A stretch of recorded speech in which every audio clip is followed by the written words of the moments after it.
Hey guys, quick video that I should have done years ago because I get this question all the time.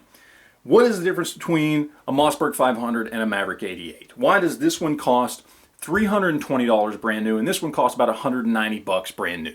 Is there that big of a drop in quality from the Mossberg to the Maverick? All right. The short answer to the difference between these two is the price. I mean, honestly, as a consumer, as somebody who's going to use this firearm, the biggest difference to you is going to be the price. Now, to get into the technical details of this, every single part that is on this gun is on this gun. Every single part that will fit this gun will fit this gun, with one exception: the trigger group. The trigger group on this is slightly different. Now, some people will say, well, that's because the trigger group on here is polymer, the one on here is metal. That's not true at all. Okay, now if you're talking about a 590, yes, 590s have metal trigger groups.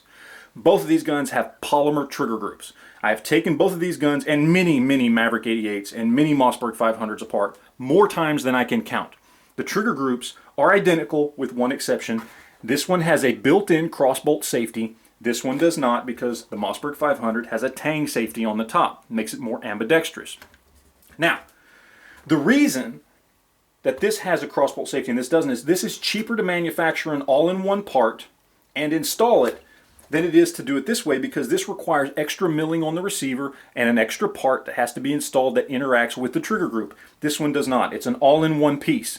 It's cheaper to make, cheaper to install. That's why they put it on here. If you have a pistol grip on your shotgun and you're right-handed, this makes more sense anyway, because you activate the safety with your trigger finger instead of having to reach over the gun and try and activate it oddly with a pistol grip and your thumb. Makes sense when you have a standard stock, and if you're left-handed, obviously this makes more sense and helps you out a little bit more. But as a right-handed person myself who puts a pistol grip on my shotgun, I like this setup better. Okay? Other than that, guys, there is no difference. Everything will fit on either of these guns. Everything is interchangeable. Some people will say, well, what about the pinned fore-end on the Maverick 88? Well, those pinned fore-ends also come on Mossberg 500s. That's not exclusive to the Maverick 88. This one came with a pinned fore-end, all right? All that means is they put a different style fore-end on either one of them.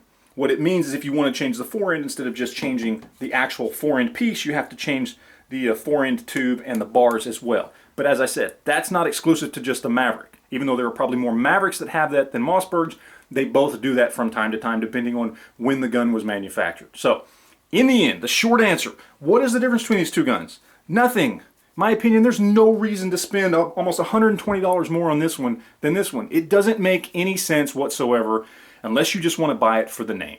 So there you go, guys. There is the actual difference between a Mossberg 500 and a Maverick 88. Basically, the price.